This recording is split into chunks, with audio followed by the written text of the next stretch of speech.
Bonsoir, bonjour, ça dépend de l'heure à laquelle vous nous suivez. Ce soir, je suis avec le Bishop Nkwim. Bishop, je vais vous laisser vous présenter. Je suis Bishop Bruno Nkwimi. Je suis le pasteur principal de Centre international d'évangélisation, les Jubilés. Et les Jubilés, si vous voulez, c'est une communauté des églises, les églises du Jubilé, que je préside. J'ai plusieurs casquettes, Dani, comme vous le savez. Mais aujourd'hui, je viens me présenter comme pasteur, surtout que je vais parler de l'évangile de Jésus-Christ. J'ai une longue expérience dans les ministères et dans les sacerdoces. Dans 2 ans, en 2027, je vais célébrer mes 50 ans des conversions. Et en 2028, et donc dans 3 ans, je vais célébrer mes 50 ans de ministère. Waouh! Waouh! Plusieurs casquettes, plusieurs casquettes. Nous sommes pendant la semaine pascale, Bishop. Qu'est-ce que la Pâque représente pour vous?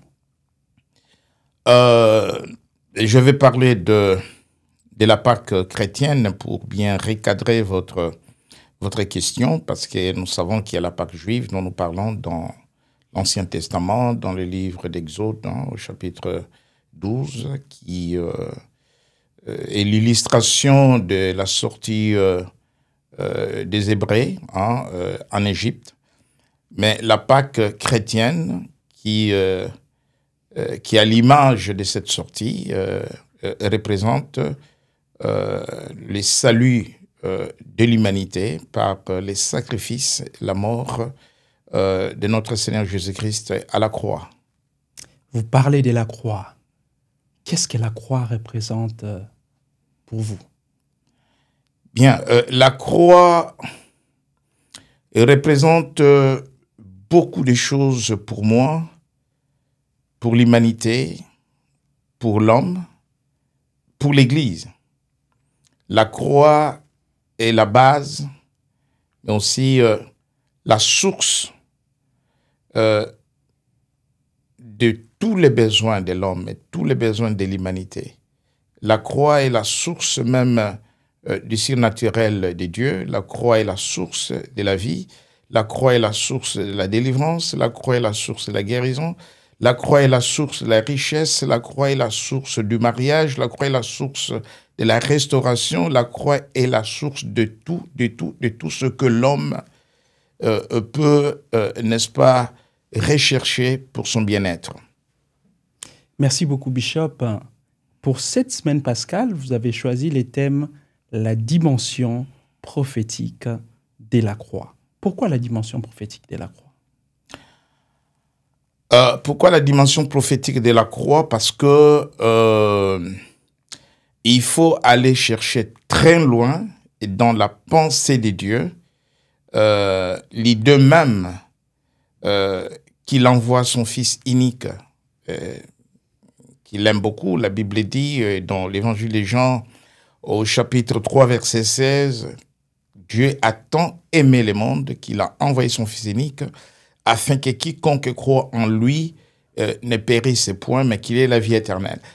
Pourquoi parler de la dimension prophétique de la croix? Parce que lorsque nous abordons généralement le message de la croix, nous nous inspirons, n'est-ce pas, des 4 évangiles. Et nous pouvons aller dans les épîtres de Paul.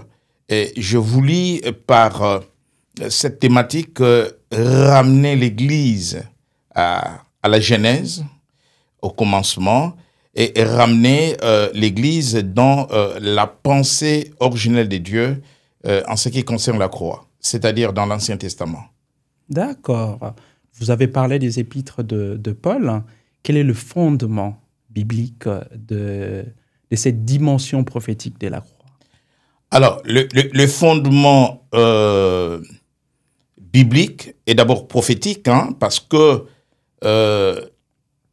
le mot croix ou l'expression croix n'apparaît pas dans les Écritures de l'Ancien Testament, par exemple. Mais la pensée y est. Et le projet de Dieu d'amener son Fils à la croix y est. Et la pensée de Dieu de racheter l'homme, de sauver l'homme, y est dans l'Ancien Testament. Et c'est là où nous parlons de la dimension prophétique. Mais bibliquement, nous avons toute une panoplie des passages bibliques, des versets bibliques qui peuvent, n'est-ce pas, nous faire comprendre cette dimension prophétique. Les prophétiques, c'est aussi le futur, mais les prophétiques, c'est aussi la révélation de ce qui est occulté ou caché, ce qui n'est pas révélé et de manière claire ou classique, mais dont nous pouvons recevoir la révélation par le Saint-Esprit. Alors, lorsque nous allons et dans les livres de Nombres, au chapitre 21, à partir du verset 4 au verset 9, il s'agit de cette histoire où les enfants d'Israël, et dans la marche vers les pays des Canaan, la terre promise, désobéissent à Dieu par leur incrédulité, ils murmurent, et Dieu va les châtier en envoyant des serpents brûlants. Et donc, ils sont mordus par les serpents, ils perdent la vie, une mère, et tous ceux qui sont mordus par les serpents meurent. Et Dieu veut arrêter, n'est-ce pas, cette plaie, et demande à Moïse de fabriquer un serpent d'airain. Et il dit, ce serpent, tu le places sur une perche. Et donc, le serpent va être élevé sur une perche. Et Moïse fait ce que Dieu lui demande. Et il dit, quiconque sera mordi par le serpent et qui regardera le serpent d'airain, et donc sera sauvé.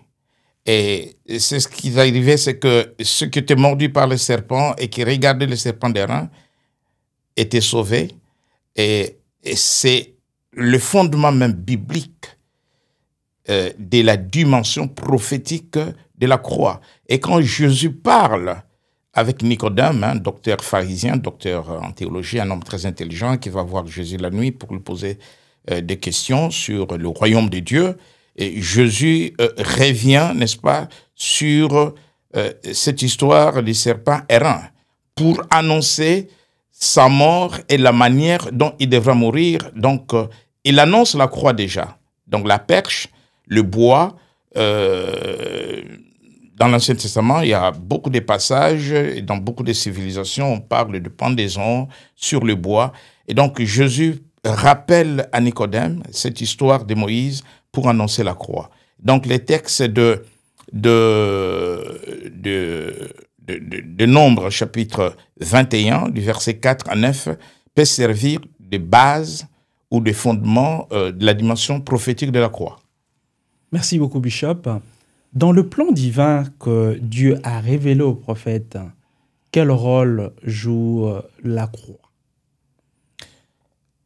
Et dans le plan divin que Dieu a révélé au prophète, la croix joue le rôle de l'accomplissement de toutes choses. Vous savez, parmi les 7 paroles que Jésus a prononcées à la croix, dans l'une des paroles, et c'est la dernière parole d'ailleurs, il dit « tout est accompli ». Les mots « accompli » dans les contextes dont Jésus a parlé, en grec, est traduit par le mot « téléo ». Téléo veut dire terminé. Téléo veut dire achevé. Et téléo veut dire effacer. Qu'est-ce qui peut être effacé si ce n'est pas la dette? Voilà pourquoi la Bible dit que par la croix, il a triomphé des dominations. Nous sommes dans Colossiens au chapitre 2, à partir du verset 15. Il a triomphé des principautés, des dominations. Et donc, nous comprenons que par Théo, tout est accompli. La croix représente l'accomplissement du projet de Dieu pour l'homme. Les projets qui consistaient à racheter l'homme après la chute de l'homme, à restaurer l'homme, à recréer l'homme à son image, comme à l'origine de toutes choses. Merci beaucoup, Bishop. En tant que leader et responsable d'une très grande église, comment voyez-vous l'appel de l'église aujourd'hui face à cette révélation de la croix? L'appel de l'église. D'abord, l'église doit aujourd'hui répondre à son cahier des charges qui est celui de la grande commission. Ce que nous appelons la grande commission de l'église, c'est l'ordre que le Seigneur a donné à l'église d'aller, de faire de toutes les nations ses disciples et de baptiser et ceux qui auront cru en Jésus et de les former, de les enseigner, de les affermir par la parole. Ce rôle doit s'inscrire dans la dynamique de l'évangile de la croix. Ce rôle doit s'inscrire dans la dynamique de la prédication de la croix. Et la prédication de la croix ou le message de la croix doit prendre la prééminence de tout le message de la Bible. Parce que la croix est l'accomplissement de tout. Et la croix est l'avènement du grand projet de Dieu pour l'humanité. Donc l'Église doit jouer ce rôle qui est d'annoncer l'évangile de la croix. Paul d'ailleurs, quand il parle aux Corinthiens, il insiste sur le fait que je prêche Christ crucifié. Parler de Christ sans la croix, le message ou l'évangile perd son contenu. Voilà pourquoi il associe la croix à Christ. Je prêche Christ crucifié. Donc cela a un sens sur le contenu de la croix. Et je crois que la croix ou le message de la croix, l'évangile de la croix, la prédication de la croix, c'est un tout. C'est le début et la fin du projet de Dieu pour le salut de l'humanité.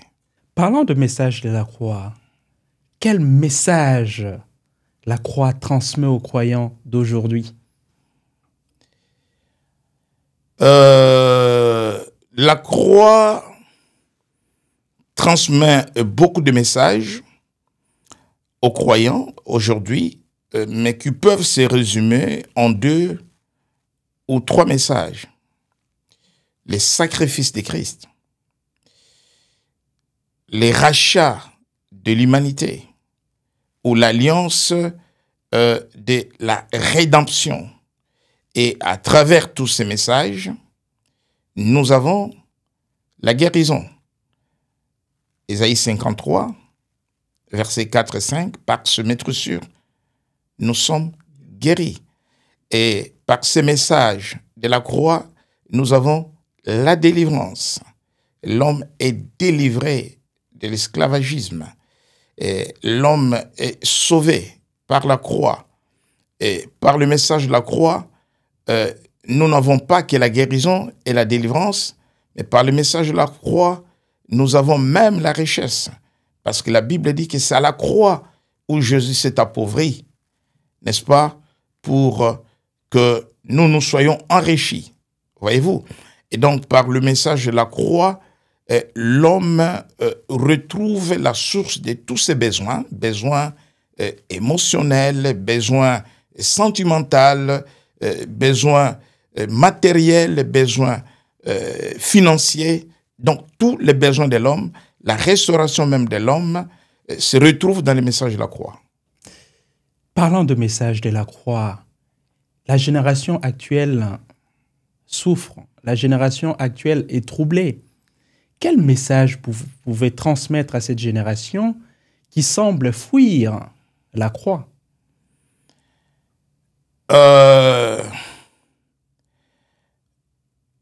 Il n'y a pas de salut en dehors de la croix. Je demande à la génération actuelle de s'approcher de la croix. Parce que nous vivons aujourd'hui dans un monde pervers. Et la Bible dit que cette génération est perverse parce que le monde est pervers. Et la parole de Dieu nous appelle à sortir de cette génération perverse. Et donc, cette génération doit accepter le message du sacrifice. Christ est le modèle du sacrifice pour comprendre qu'il y a un prix à payer lorsqu'on veut arriver quelque part, dans le ministère, et dans le travail, et dans le mariage, et dans l'entreprise, dans les affaires. Et pour en arriver là, je pense que le message du sacrifice, c'est un message qui doit nous inspirer parce que c'est par le sacrifice que Christ nous a sauvés. Et sans les sacrifices, nous n'avons pas les résultats. La croix n'est pas que le bonheur. La croix n'est pas que la source de nos bienfaits. Mais la croix est aussi synonyme de la souffrance. Christ en dirait la souffrance. Il a été châtié, bâti, son sang a jailli. Et donc, la croix, c'est aussi la douleur d'enfantement. Donc, la génération de nos jours, ou la génération actuelle, doit accepter aussi de passer par des épreuves, de passer par des temps difficiles, si on veut arriver quelque part. Et la croix est l'ensemble aussi des épreuves. Vous aurez des tribulations dans le monde, mais prenez courage car j'ai vaincu le monde. Toutes choses concourent au bien de ceux qui aiment Dieu. Dans toutes choses, il y a des combats, il y a des épreuves, mais la finalité, quand on passe par les épreuves, par la croix, la finalité, c'est la victoire, c'est le triomphe. La foi, la croix, triomphe de tout. À quoi s'attendre à cette semaine pascale? La semaine pascale que nous organisons au jubilé du 14 avril au 20 avril, avec le thème que nous avons annoncé, la dimension prophétique de la croix, sera riche d'abord en enseignement, en acquisition de la parole de Dieu, avec beaucoup de révélations dans la parole de Dieu en ce qui concerne la dimension prophétique de la croix. J'invite tous les bien-aimés qui nous suivent de venir se joindre à nous. Nous suivrons à distance sur Jubilé Télévision et la célébration de la Pâque le lundi 14 à partir de 19h. Et nous suivrons la conférence du bishop à distance le mardi à partir de 19h. Et à partir du mercredi, jeudi, vendredi, samedi, dimanche, nous serons en présentiel. Donc tous les soirs à 19h, sauf les samedis, à 17h. Et dans ce programme, nous aurons aussi un service des baptêmes, samedi 19. Et nous clôturons le dimanche avec un culte, un grand culte unique à partir de 10h. Et nous aurons nos cultes dans nos extensions à Val d'Europe, à Sénart. Et donc, j'invite les croyants, les chrétiens, de venir vivre l'expérience de la puissance de la croix et la puissance de la résurrection et la puissance n'est-ce pas, que Dieu va déverser à travers la croix, parce que la croix est la source même de la puissance et la source du surnaturel. Autant qu'il y aura beaucoup de guérisons, parce qu'à la croix, nous sommes guéris par nos maîtres-sûrs, autant qu'il y aura beaucoup de délivrances, autant qu'il y aura beaucoup de bénédictions en Jésus-Christ pendant cette semaine pascale. Bishop, pour ceux qui sont chargés, fatigués, qui ne croient pas au miracle, qui ne croient pas à la guérison, qui ne croient pas à la délivrance, un message particulier. Pour ceux qui sont fatigués, Jésus dit, venez à moi, vous tous qui êtes fatigués, je vous donnerai du repos. Qu'ils viennent expérimenter la puissance de la croix. Je crois au miracle. Je cultive les miracles tous les jours. Je vis les miracles tous les jours. Je vis de malades, être guéri, même de maladies incurables, être guéri des cancers, être guéri des sida. Je vis des femmes stériles concevoir de manière surnaturelle. Je vis de personnes souffrant de dépression être guéries. Je vis de personnes ayant des problèmes d'infirmité, marcher, faire des mouvements sur leur corps qu'ils ne pouvaient pas faire autrement. Et je vis des hommes et des femmes être élevés par le miracle parce que je le crois. Et je voudrais tout simplement dire à ceux qui doutent encore de miracle que le temps de miracle n'est pas passé. Jésus-Christ est le même hier, aujourd'hui, éternellement. Qu'ils viennent seulement, qu'ils viennent, je mets quiconque au défi, qu'ils viennent seulement. J'aime bien les défis, j'aime bien la confrontation des puissances. Venez seulement et vous allez expérimenter et vivre votre miracle, peut-être pour la première fois. Vous avez écouté les bishops, vous êtes tous invités à partir de mercredi 16 avril jusqu'au 20 avril au Centre international d'évangélisation Le Jubilé, situé au 71 rue Étienne Dolé à Alfortville. Vous êtes tous conviés à ces moments extraordinaires. Soyez bénis.